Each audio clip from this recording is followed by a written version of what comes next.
L'échauffement avant le running, avant la course à pied, n'est pas indispensable dans 100% des cas.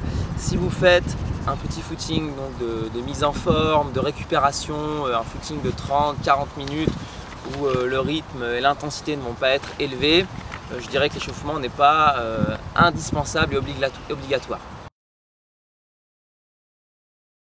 Si vous avez une séance de course qui est prévue et qui va être très longue ou alors vraiment intense, à ce moment-là vous devez vous échauffer comme au même titre qu'avant n'importe quelle séance d'entraînement. Donc l'échauffement il va consister déjà à augmenter son rythme cardiovasculaire, échauffer ses articulations avec différents exercices, notamment les articulations du membre inférieur, les chevilles, les genoux, tout ça, donc pour éviter les entorses.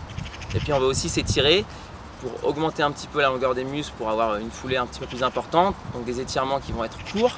On ne va pas s'étirer, on va pas faire des étirements qui sont longs avant un footing parce qu'on va perdre en tonicité musculaire. Par contre, des étirements courts d'une dizaine de secondes vont permettre de délier les articulations et d'avoir une foulée de meilleure qualité. Voilà, donc je dirais que l'échauffement vraiment indispensable si vous avez une séance intense ou une course longue. Et si c'est un footing court avec très peu d'intensité, on peut considérer que l'échauffement est intégré dans la séance, donc il ne devient plus obligatoire.